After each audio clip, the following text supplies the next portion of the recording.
कि आप अपने आप को अपनी ग्रूमिंग के लिए स्पेशली टेक्निकल स्किल्स की तरफ जाएं।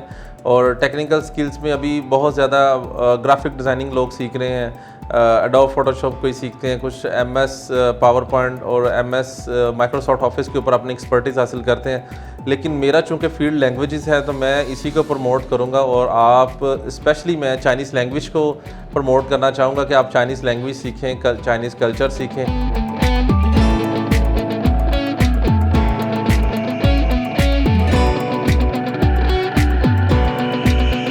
अस्सलाम वालेकुम एवरीवन, मैं हूं आपकी होस्ट मुआफ़ा मलिक। हम और आप विद PNY के एक न्यू शो के साथ। जैसा कि आप सब लोग जानते हैं, PNY एक ऐसा इदारा है जहां हम हज़ारों की तादाद में स्टूडेंट्स को डिफरेंट कोर्सेज़ करवाते हैं, IT से रिलेटेड, समटाइम्स एजुकेशन से रिलेटेड और समटाइम्स उनकी लाइफ स्किल से और ग्रूमिंग से रिलेटेड, ताकि वो कुछ सीख सके, कुछ जान सके और अपने आप को पर्सनली और प्रोफेशनली ग्रूम भी कर सके। हमारे इस शो का पर्पस ही यही है, हम आप तक ऐसे इंफॉर्मेशन लेकर आएँ, ऐसे गेस्ट को अपने इस शो में बुलाएं जिनसे आप बहुत इंफॉर्मेशन हासिल कर सकते हैं और अपनी पर्सनल लाइफ के साथ साथ अपनी प्रोफेशनल लाइफ को ग्रूम कर सकते हैं। आज का शो बहुत ही दिलचस्प है और हमारे प्रीवियस शो से बिल्कुल हटके है। आज हम बात करेंगे एक बिल्कुल डिफरेंट लैंग्वेज के हवाले से। हमारे यहाँ बहुत ट्रेंड है, हम दूसरे लोगों के कल्चर्स को देखते हैं, उन्हें फॉलो करना चाहते हैं, उनकी लैंग्वेज सुनते हैं, लेकिन हमें कभी समझ नहीं आती है क्योंकि हम उस तरह से यूज़ टू नहीं होते हैं। हमारे साथ जो गेस्ट मौजूद है, मैं सबसे पहले उनका तारुफ करवाती चलूँ। मलिक उसामा हामिद हमारे साथ मौजूद हैं, जो कि चाइनीज़ लैंग्वेज के इंस्ट्रक्टर भी हैं, उसके साथ साथ इंटरप्रेटर भी हैं, टीचर हैं, फ्रीलांसर हैं और बहुत डिफरेंट डाइवर्सिटी में काम कर रहे हैं। तो इनसे हम जानेंगे किस तरह से इन्होंने अपना ये सफ़र स्टार्ट किया और माशाल्लाह से बहुत से स्टूडेंट्स को ये चाइनीज़ लैंग्वेज भी सिखा रहे हैं, जो कि हमें लगता है कि दुनिया की सबसे मुश्किल लैंग्वेज है। तो हम इनसे जानेंगे और इनकी सक्सेस स्टोरी जानते हैं इन्हीं से। अस्सलाम वालेकुम सर, कैसे हैं आप? वालेकुम अस्सलाम, क्या हाल है आपके? अल्हम्दुलिल्लाह। सर, सबसे पहले तो बहुत शुक्रिया आपके वक्त के लिए। सर, बड़ा वो एक चाइनीज़, जब मैंने सुना कि हमारे पास एक गेस्ट आ रहे हैं, चाइनीज़ इंस्ट्रक्टर हैं, तो बड़ा ही एक वो आपको होता है कि भाई कैसे बोलते होंगे, कैसे सुनते होंगे, क्योंकि हम सुनते हैं लेकिन हमें ज़रा भी समझ नहीं आती है। तो आपने अपना जब क्योंकि एजुकेशन सेक्टर आपका थोड़ा डिफरेंट था, तो जब आपने इस तरफ मोड चेंज करना था तो किस तरह से स्टार्ट किया? कोई माइंडसेट बनाया या क्या प्लानिंग थी? हमारे साथ वो शेयर करें। जी, सबसे पहले तो जी आपका शुक्रिया एंड PNY ट्रेनिंग्स का शुक्रिया कि उन्होंने ट्रेनिंग सेंटर ने यहाँ पे आज मुझे बुलाया ताकि हम अपना मैसेज सबको बता सकें और गाइड कर सकें यंगस्टर्स को। तो सबसे पहले तो मैं ये कहना चाहूँगा, कोई भी किसी भी कामयाबी के पीछे आपके वालिदैन की दुआएं और वो बहुत ज़्यादा जो है ना वो असर करती हैं वो। लेकिन अब ये है कि खाली हम वालिदैन की दुआएं जो हैं उसके साथ साथ हमें कोशिश भी करनी है। बिल्कुल। और सबसे पहले जो चाइनीज़ लैंग्वेज का स्टार्ट किया था, स्टार्ट लेने के लिए मैंने मास्टर्स किया हुआ था BBA honours. So at that time एक अपॉर्चुनिटी आई और CM पंजाब की तरफ से कि हम स्कॉलरशिप के ऊपर स्टूडेंट्स को बाहर भेजना चाहते हैं। So they just get the applications from all over the Pakistan. हमारे साथ गिलगित के लोग भी थे, हमारे साथ all over the Pakistan different area से भी थे, साउदर्न साइड के भी थे, नॉर्दर्न साइड के भी थे। सो उन्होंने आफ्टर जो है ना वो सिलेक्शन क्राइटेरिया जो भी था गवर्नमेंट लेवल पे था, HEC का स्कॉलरशिप था। तो अब डिसीजन ये करना था कि इसको क्यों सीखने जाएं और इतनी टफ लैंग्वेज है ये। This was a very toughest decision for me. लेकिन अब पाकिस्तान में लोगों ने MBA किया हुआ है, किसी ने BBA किया हुआ है, इवन कि सुनने में मतलब जिस तरह आया कि काफ़ी PhD लोग भी एक जनरल लेवल की एक 16 ग्रेड की पोस्ट के लिए भी अप्लाई कर रहे होते हैं, but they are not coming to the technical education और टेक्निकल स्किल्स की तरफ नहीं आ रहे। तो मैंने तब इरादा किया कि बजाय कि कोई रेफरेंस ढूंढें, कोई चीज़ें करें, why not learn the technical skill. और मैंने लैंग्वेजेस, जो ये एक बड़ा हटके फील्ड था, चाइनीज़ लैंग्वेज को पर्टिकुलर उसमें सीखना, मैंने इसको जो ना वो सिलेक्ट किया, अपने वालिदैन से मशवरा किया, उस्ताद से किया। एक स्कॉलरशिप अपॉर्चुनिटी थी और इंटरनेशनल टीचर्स भी थे, बट फिर भी डिसीजन ले लिया कि कुछ ना कुछ करने के लिए ज़ाहिर बात है मेहनत तो करनी पड़ती है। तो एक टफ़ डिसीजन था, लेकिन वो टफ़ डिसीजन लिया और फिर हम चीन गए। और सबसे इम्पोर्टेंट जो मैंने अपने दिल में डिसीजन लिया वो एक हदीस मुबारक है आप सरकार सल्लल्लाहु अलैहि वसल्लम की कि आप इल्म हासिल करो खा तुम्हें चीन जाना पड़े। ये हम बचपन से पढ़ते आ रहे हैं, सुनते आ रहे हैं और मैट्रिक तक की बुक्स में भी है।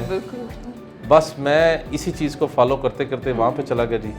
और चाइनीज़ लैंग्वेज के पहले जो वहाँ पे हमने 2 से 3 माह गुजारे, हमें कोई समझ नहीं आ रही थी, बड़ा टफ था, लेकिन आहिस्ता आहिस्ता हमने कंसिस्टेंसी के साथ टीचर्स को फॉलो करते रहे, उनकी इंस्ट्रक्शंस को फॉलो करते रहे, गाइडेंस को, तो फिर अल्हम्दुलिल्लाह आज हम यहाँ पे हैं कि अब 7-8 साल हो गए हैं, ऑलमोस्ट 5 इयर्स एक्सपीरियंस हो गया है। 2 साल चाइनीज़ लैंग्वेज का कोर्स था, 7 साल तो हो गए हैं जो कि हम चाइनीज़ लैंग्वेज के हवाले से अब एक टेक्सटाइल इंडस्ट्री के साथ मुंसलिक है। ज़बरदस्त। सर ये भी आपने कहा कि 2 माह वो बड़े मुश्किल थे जब आपने किया, क्या उस वक्त सोचा कि भाग जाना चाहिए या मुकाबला करना चाहिए? क्योंकि यंग एज में हम लोग उस वक्त होते हैं कि बस जल्दी जल्दी, क्योंकि बहुत से हमारे यंगस्टर्स ऐसे हैं जो शॉर्टकट्स ढूंढते हैं, तो हमें होता है अगर हम जल्दी से हासिल कर लें तो ठीक है, नहीं तो हम भाग जाएंगे। तो जिस तरह आपने बताया थोड़ा सा 2 माह तो कुछ भी समझ नहीं आया, तो क्या फिर उस वक्त क्या इमोशंस थे? इमोशन देखें, टफ टाइम तो था बहुत ज़्यादा। जैसे ही हम वहाँ पे गए, उन्हें इंग्लिश इतनी अच्छी, अब जो चाइनीज़ यंगस्टर्स हैं उनकी इंग्लिश बहुत अच्छी है, लेकिन हमारा चूँकि वास्ता पड़ा जनाब एयरपोर्ट पे, या आपने टैक्सी ड्राइवर से बात करनी है, आपने अगर किसी लोकल मार्केट में जाके आपने लाइक वेजिटेबल डेली रूटीन की चीज़ें परचेज़ करनी है, वहाँ पे उनको इंग्लिश नहीं आती, तो वहाँ पे हमें बहुत मसला था। हम वो जो है ना वो चीज़ बस ले लेते थे और पैसे कैलकुलेटर पे लिख के पूछ रहे थे कितने हैं, हमें बोलना था क्या लेना है, या चीज़ पकड़ के लें, उसको पता चल जाता था ये ले गए। अब उसमें सीखने के लिए अब ये था कि जब चूँकि डिसीजन मेकिंग जो है ना, डिसीजन मेकिंग पावर ये बड़ी इंपॉर्टेंट थी कि आप अपनी डिसीजन मेकिंग पावर को स्ट्रॉन्ग करें, and once you take the decision just make the 100% commitment on that. Decision करने के लिए आप अपने वालिदैन से मशवरा भी करें, पेरेंट्स से, दोस्तों से, आप उनके साथ डिस्कस करें, लेकिन once you take the decision just go for that. अब जिस तरह हम अपने इस्लामी जो जितने भी हमारे सिपा सलार उनकी फतूहात भी पढ़ते रहे, तो हम उसमें देखते हैं कि मोहम्मद बिन कासिम थे जिन्होंने वो मतलब कश्तियाँ जला दी कि वह वापसी का रास्ता नहीं है, कश्तियाँ जला दी भाई, अब जंग करके जाना, या जीतना है तो या फिर जो भी है बाद में, तो इंशाल्लाह ताला जब आप इस नीयत से चल पड़ते हैं तो फतह आपका मुकद्दर है जी।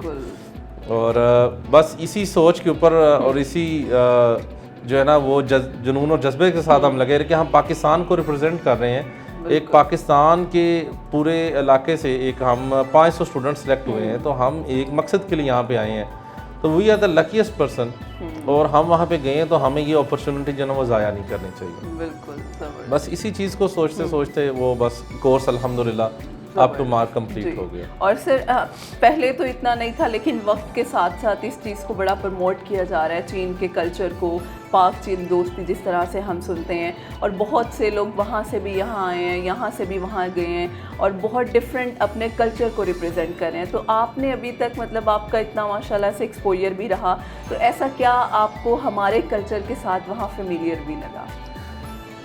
लोग बहुत ज़्यादा मिलनसार हैं, वो आपको वेलकम करते हैं, और हमारा जो कल्चर है वो एशिया पैसिफिक है। हमारा कल्चर कहीं ना कहीं से जो वो मिलता है आपस में सब। हाँ, वो लैंग्वेज का हम यहाँ पे पाकिस्तान में कहते हैं जनाब, यहाँ से 80 अगर आप 80 मील दूर चले जाएं, यहाँ पे आपका लैंग्वेज का वो एक ना टंग जो है ना उसका वो स्टाइल चेंज हो जाता है। तो इसी तरह आहिस्ता आहिस्ता ये लैंग्वेज का जो बैरियर तो है, क्रॉस द बाउंड्री जो है वो बैरियर तो है हमारा, जिस तरह इंडिया के साथ है। आप वो हिंदी लिखते हैं लेकिन बोलते वो उर्दू हैं, तो हमें समझ आती लेकिन हमें लिखनी नहीं आती। इसी तरह चाइना, कोरिया और जापान की जो है ये पट्टी सेम है, वो उनके करैक्टर सेम है, लेकिन बोलने में कुछ ना कुछ कहीं ना कहीं उनके चीज़ें मिलती हैं। सर आप डिफरेंट कोर्सेज करवा रहे हैं, चाइनीज़ लैंग्वेज से रिलेटेड स्टूडेंट्स आते हैं, तो हमारे बच्चों के माइंड में सबसे पहली कन्फ्यूजन ये होती है, ठीक है हम ये ज़ुबान सीख तो लेंगे लेकिन हमें फ़ायदा क्या होगा, क्या इससे हमें प्रोफेशनली अर्निंग की तरफ जा सकते हैं या नहीं? थोड़ा सा हमें इसके बारे में भी गाइड करें। 2-3 चीज़ें हम अगर तो इस तरह अगर हम चाइना को देखें, जो चाइना की इटसेल्फ सिचुएशन है ग्लोबली, वो आपकी पूरे जो ग्लोबली वो बड़ा ज़्यादा इम्पोर्टेंट रोल प्ले कर रहा है। हर एक कंट्री की जो है उसकी इकोनॉमिकल वैल्यूज़ में बहुत ज़्यादा स्ट्रॉन्ग रोल प्ले कर रहा है। तो सबसे पहले तो ये है कि अगर आप चाइनीज़ लैंग्वेज सीख लेते हैं, आपके पास देखें चाइनीज़ लैंग्वेज का जो बैरियर ख़त्म हो जाता है, आप इजी टू कम्युनिकेट कर सकते हैं। अगर आप अपना स्मॉल स्केल बिजनेस स्टार्ट करते हैं, आप कोई अपना छोटे से छोटा कारोबार स्टार्ट करते हैं, आप देखें हम उनकी सबसे बड़ी वेबसाइट है अलीबाबा, पाकिस्तान में भी वो काम कर रहे हैं, बहुत ज़्यादा पाकिस्तानी भी उस पर काम कर रहे हैं, लेकिन जितने भी वो पीछे बैठे हुए जो उसको ऑपरेट कर रहे हैं, अगर दे केम टू नो कि आपको चाइनीज़ आती है, आप डायरेक्टली उनके साथ कॉन्टैक्ट शेयर करें, आप चाइनीज़ में कम्युनिकेट कर सकते हैं उनके साथ, इवन कि you can get the better discounts from them, और आप उनके साथ डायरेक्ट डीलिंग्स भी कर सकते हैं। तो वो सारा ऑपरेशन तो वहाँ से हो रहा है, और मैक्सिमम जो आपने प्राइस पे प्ले करना था, बेस्ट प्राइस आपको चाइना दे रहा है, ठीक है जी। और ये सारी चीज़ें हैं नंबर 1। नंबर 2, अगर आप चाइनीज़ लैंग्वेज सीख लेते हैं तो आपने अपनी खुद की जो एक स्किल इन्हेंसमेंट की है, आपने एक दुनिया पे बसने वाले बहुत बड़ा एक कल्चर जो है लोगों का वो सीख लिया है। आप कल को चाइना जाएं, आप दीवारें चीन देखने जाएं, आप घूमने फिरने जाएं, आप खुद उनके साथ कम्युनिकेट कर सकते हैं, तो ये भी उसकी एक इम्पोर्टेंस है। और इसके अलावा इस टाइम पाकिस्तान में सीपेक के हवाले से बहुत ज़्यादा अपॉर्चुनिटीज़ हैं।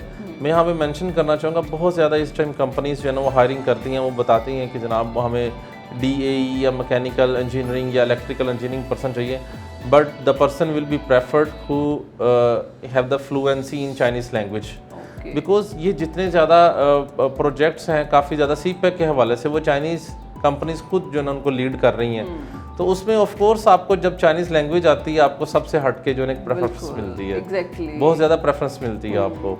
और सर आप इंटरप्रेटर भी हैं, तो मुझे थोड़ा सा हमें इस चीज़ पे भी गाइड करें, क्योंकि यहाँ पे एक बिल्कुल डिफरेंट कॉन्सेप्ट है। जिस तरह से हम इंटरव्यू से पहले भी बात कर रहे थे इंटरप्रेटेटर का, पे वही है, एक बात को ही तुमने तर्जुमा ही करना है उस लैंग्वेज में। तो हमने जिस तरह से पहले भी बात की कि जिस तरह हर स्पेशलाइजेशन में आके डिफरेंट कैटेगरीज होती हैं, तो क्या इंटरप्रेटर्स जो होते हैं वो भी एक स्पेशलाइजेशन आगे फर्दर होती है, या क्या प्रोसीजर होता है? जो इंटरप्रिटेशन है एक्चुअली, और काफ़ी ज़्यादा, फर्स्ट ऑफ ऑल तो इसमें 2 चीज़ें हैं। बड़े ज़्यादा लोग वो कहते हैं जी मैं ट्रांसलेटर हूँ या इंटरप्रेटर हूँ। ट्रांसलेटर और इंटरप्रेटर में फर्स्ट ऑफ ऑल तो डिफरेंस है, बट अगर हम ओवरऑल एक जनरल सिनेरियो में बात करें तो जो इंटरप्रिटेशन और ट्रांसलेशन है इसमें स्पेसिफिक फील्ड्स हैं एक्चुअली। आप किस फील्ड की, लाइक आप कंस्ट्रक्शन की फील्ड का आपके पास नॉलेज है, आपके पास vocabulary, actually this based on totally vocabulary. आपके पास उसकी वोकैब है सिविल की, आपके पास इलेक्ट्रिकल फील्ड की वोकैब है, आपके पास मेडिकल लाइन की वोकैब है, आपके पास जनरल डिस्कशन की वोकैब बहुत ज़्यादा है, आपके पास पर्टिकुलर कल्चर के हवाले से बहुत ज़्यादा है, क्योंकि हमारा कल्चर भी बहुत रिच है पाकिस्तान का, उनका कल्चर भी बहुत रिच और उनकी बहुत ज़्यादा जो है ना वो वैल्यूज़ के ऊपर है। तो कल्चर जो है ना, अगर आप वो कल्चरल बेस के ऊपर है तो आप उसकी तो डिपेंड ऑन कि आपको किस फील्ड की वोकेबलरी आती है।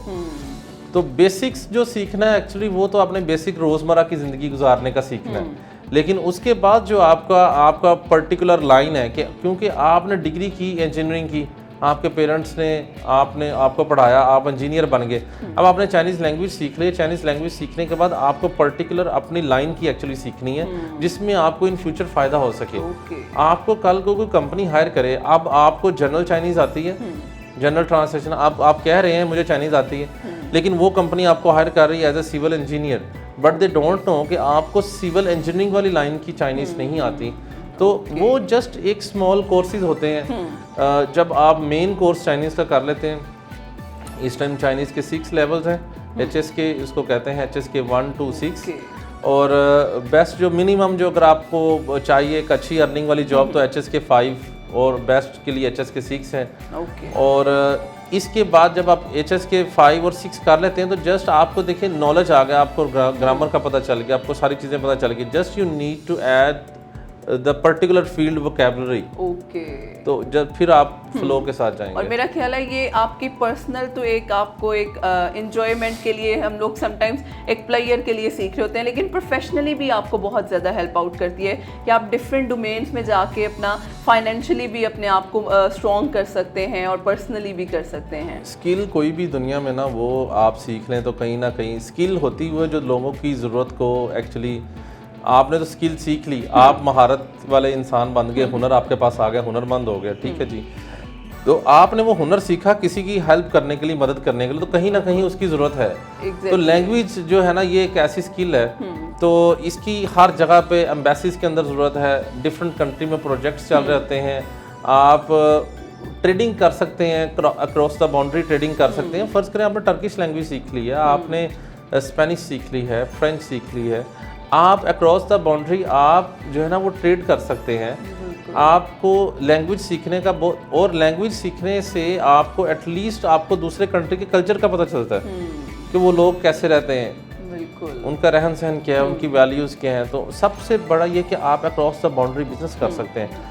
और स्पेशली मैं चाइनीज़ को प्रमोट इसलिए करूँगा, चाइनीज़ लैंग्वेज को, कि इस टाइम पाकिस्तान में सीपेक के हवाले से बहुत ज़्यादा अपॉर्चुनिटीज़ हैं जो लोगों को अभी तक, काफ़ी लोगों को पता है लेकिन बहुत सारों को अभी भी नहीं पता। तो वो लोगों को जो है ना वो ग्रैब करनी चाहिए, स्पेशली यंगस्टर्स को। हमारे पास MTOs आते हैं हमारी कंपनी में, उन्होंने now he is MTO, he is working on 40,000, he just learn the Chinese language, now he is getting 80,000। So like more the responsibility more you are earning actually. अब how कि आपके पास मोर the responsibility कैसे आए, आपको उनको जानना है, culture सीखना है, उसको सीखने के लिए आपके पास टूल क्या है, लैंग्वेज। बिल्कुल ज़बरदस्त। ये और सर एक और चीज़, आपने इस पूरे टेन्योर में कहीं ऐसा हुआ कि शॉर्टकट्स अपनाए हो अपनी उस सक्सेस की तरफ ले जाने के लिए? क्योंकि हमारे यंगस्टर्स का एक बड़ा माइंडसेट बना होता है कि हम शॉर्टकट्स के थ्रू बहुत जल्दी सक्सेस की तरफ चले जाते हैं। लैंग्वेज जो है ना वो किसी का कल्चर सीखना, इसमें शॉर्टकट है ही कोई नहीं। ये इंसान जो ना समझ ले मरते दम तक सीख रहा है, क्योंकि किसी का कल्चर सीख रहे हैं, मदर लैंग्वेज तो हमारी है। और किसी का कल्चर सीखना या लैंग्वेज सीखना, वो जिस तरह इल्म हासिल करना है आपने, वो इसी तरह ये है कि आप किसी के इलाके का जो ना वो जान रहे हैं, किसी के स्टोरी जान रहे हैं आप, तो उनके मामले में अपने आप को मतलब लैंग्वेज उनकी सीख रहे हैं, कल्चर सीख रहे हैं, तो वो तो सारी उम्र के लिए, इसमें there is no any shortcut. और इसमें मेरा ख्याल है कंसिस्टेंसी भी बहुत ज़रूरी है कि आप कितने तसलसल के साथ साथ उस काम को कर रहे हैं। कोई भी काम जिसमें कंसिस्टेंसी नहीं है, उसमें आपको जिस तरह की कामयाबी आप चाह रहे हैं वो हो ही नहीं सकती। बिल्कुल, और ये बड़ा इम्पॉर्टेंट है, कंसिस्टेंसी बहुत इम्पोर्टेंट है, बहुत ज़्यादा इम्पोर्टेंट। सर लास्टली मैं चाहूँगी एक मैसेज जो आप हमारे स्पेशली यंगस्टर्स के साथ शेयर करें, ताकि क्योंकि बहुत से लोग करना चाहते हैं लेकिन किसी ना किसी वजह से वो अपने आप को ही लेट डाउन कर लेते हैं। तो मैं चाहती हूँ आप हमारे यंगस्टर्स के साथ कोई मैसेज शेयर करें। मैसेज यंगस्टर्स के लिए यही है कि आप अपने आप को अपनी ग्रूमिंग के लिए स्पेशली टेक्निकल स्किल्स की तरफ जाएं। और टेक्निकल स्किल्स में अभी बहुत ज़्यादा ग्राफिक डिज़ाइनिंग लोग सीख रहे हैं, एडोब फोटोशॉप कोई सीखते हैं, कुछ MS पावर पॉइंट और MS माइक्रोसॉफ्ट ऑफिस के ऊपर अपनी एक्सपर्टीज़ हासिल करते हैं।